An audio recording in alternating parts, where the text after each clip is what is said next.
Hello my dear friends and welcome to StudyIQ. I am Joycey Joy and today in this lecture we will be discussing about the cabinet committees and especially we will discuss about the two new cabinet committees constituted recently. So if we look at the current affairs, the Union government has recently released the composition of 8 cabinet committees which includes 2 new cabinet committees.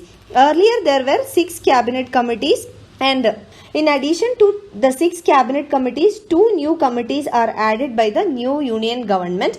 The first one is on investment, second one on skill development and employment. So we will discuss this in detail in this lecture. This is a very important topic for your UPSC preparations, both from your preliminary as well as your mains perspective. So in your preliminary examination, Indian polity is a very important topic, and within Indian polity, the union government, the parliament, etc. becomes very important and favorite areas of UPSC. Now, if you come to your mains examination also, this would be a very important topic because the constitution of new 2 cabinet committees, one on investment and employment. It is very significant because if we look at the report of World Bank or any other international organization or even the economic survey points out that investment is the key engine for economic growth in India, and along with that the demographic dividend of India demands for better employment opportunities. So these 2 factors, investment and employment, becomes very significant for Indian economy, and therefore the constitution of new 2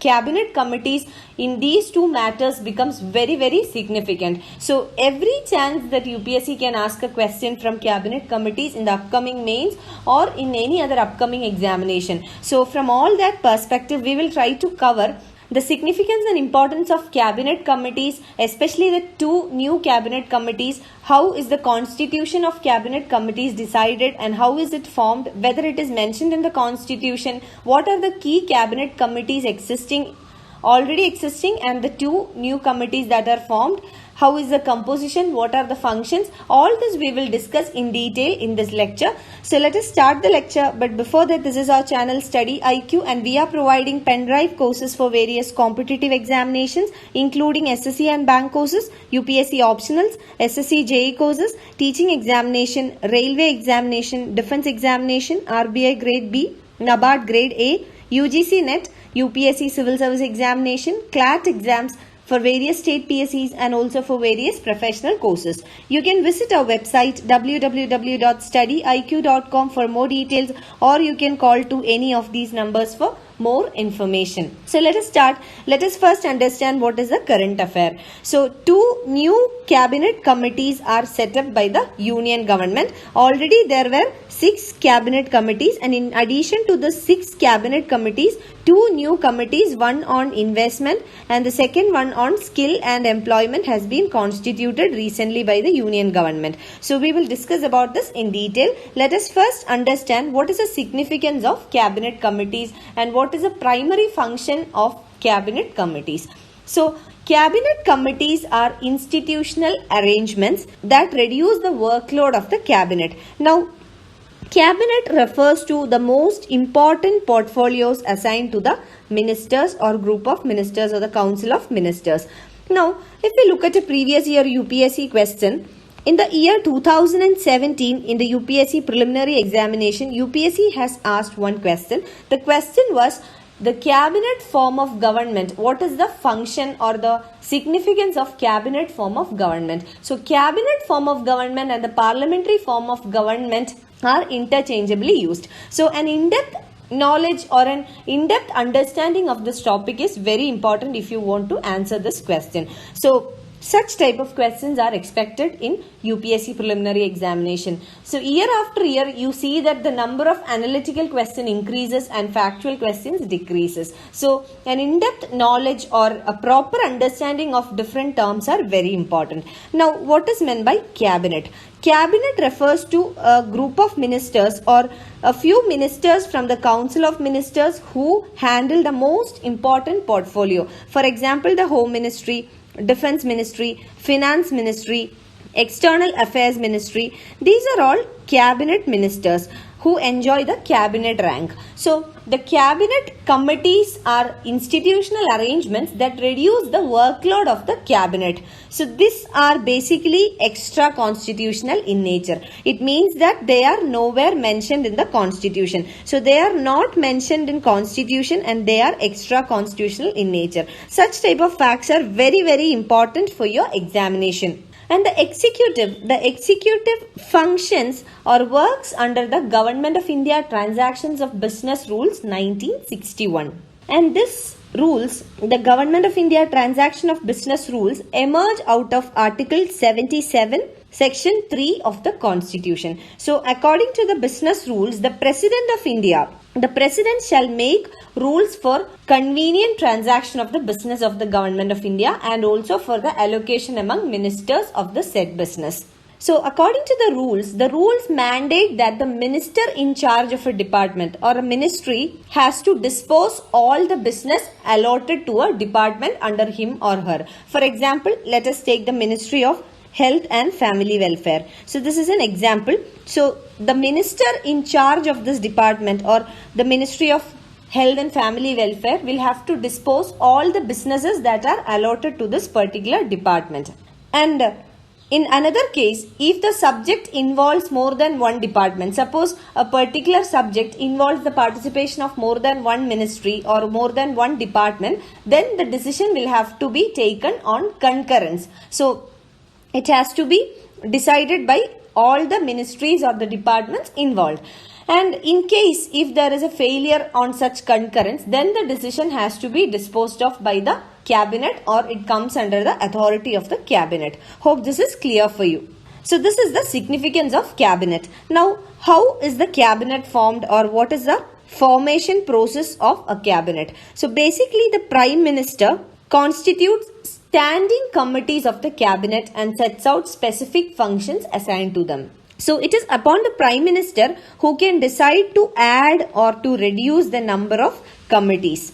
And ad hoc committees of ministers or group of ministers may be appointed by the cabinet or by the Prime Minister, and this is for specific purpose. So the term ad hoc refers to specific purpose. So an ad hoc committee means a committee that is constituted to meet a specific purpose or a specific matter. And the strength of each committee would vary from 3 to 8 members. And usually the cabinet committees are constituted of cabinet ministers. But it doesn't mean that non-cabinet ministers or members are debarred. So essentially what you need to understand is that there is no specific rules set out for the composition of the cabinet committee, but usually only the cabinet ministers become a part of cabinet committees, but non-cabinet members are not debarred. So this is regarding the formation. So basically the power to form or to reduce the number of cabinet committees lies with the Prime Minister. Now, what are the key committees? There are basically 6 cabinet committees, and recently in addition to the 6 cabinet committees, 2 more cabinet committees were constituted. So the first 6 committees we will discuss, then later we will move on to the 2 new constituted committees. The first one is Cabinet Committee on Appointments. So basically this cabinet committee is responsible for making appointments to the post of 3 service chiefs, that is the Director General of Military Operations, the Chiefs of Air and Army Commands. So basically the purpose of this committee is to make appointments to higher post. So this higher post includes most of the important post, for example, the Director General of Defence Intelligence Agency, Scientific Advisor to the Defence Minister, Director General of Armed Forces Medical Services, Director General of Defence Estates, Solicitor General, Governor of Reserve Bank of India, the Chairman and members of the Railway Board, Central Vigilance Officers in public sector undertakings, Secretariat post of and above the rank of Joint Secretary in the central government. So RBI Governor, very important post, it falls under the ambit of Appointments Committee. Now again, secretaries above the rank of Joint Secretary. This is also within the powers of the Appointment Committee of the Cabinet. So this is the primary function of Appointments Committee. Moving on, second one is Cabinet Committee on Accommodation. So this committee determines the guidelines or rules with regard to the allotment of government accommodation. So this committee takes a call on allotment of government accommodation to eligible persons and organizations, and this also decides upon the rent that should be charged from them. And this committee can also consider for the proposals of shifting the existing central government offices to locations outside the capital. Now third one, a very important committee, Economic Affairs Committee. So this committee is basically empaneled with the duty of reviewing economic trends, problems and prospects.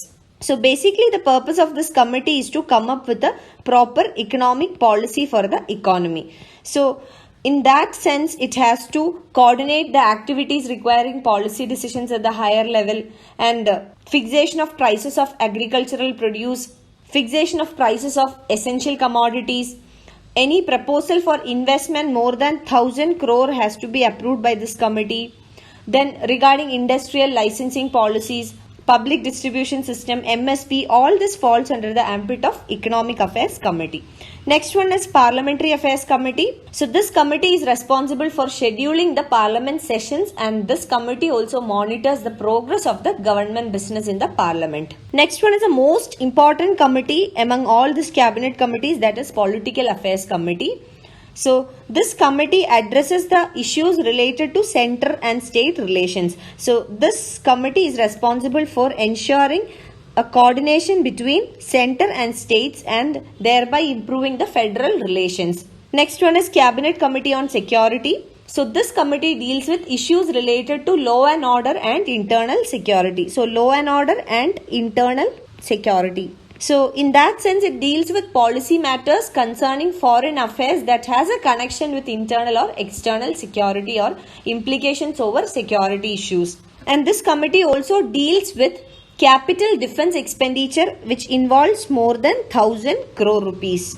So these are the 6 cabinet committees, and in addition to that, 2 new committees are constituted by the new union government. The first one, Committee on Investment, second one, Employment and Skill Development. So basically, first of all, coming to Investment Committee, this committee is responsible for identifying the key projects that are required to be implemented on a time-bound basis. So these projects includes those projects where the capital investment is more than 1,000 crore rupees. So basically this will identify crucial projects and crucial investments that are very important for the functioning of the economy or for economic progress. So this committee will prescribe time limits for giving requisite approvals and clearances by the ministries concerned in identified sectors, and this will also monitor the progress of the projects. Now second one is Committee on Employment and Skill Development. So this committee will provide directions to all the policies, programs, schemes, initiatives which are aimed at skill development and employment generation. So the basic objective of this committee is to increase the employability of the workforce by providing them with enough skills. So in order to meet the demand supply mismatch, we know that the industrial demand is for a set of skills and the supply of the employees or laborers does not meet the skill set that is demanded by the industry. So in order to bridge this gap, the Employment and Skill Development Committee will give its recommendations. So this committee is responsible for utilizing the benefits of demographic dividend. So providing employment and equipping the population or the demographic dividend with skill sets that will equip them for better employment in the future is a necessity, and this committee will meet the demand. So these are the 2 new committees set up by the government. You can find the PDF of this lecture on my Facebook page. You can follow my Facebook page for more video updates. You can also write to me at joyce.studyiq@gmail.com for any of your queries and clarifications. Thank you.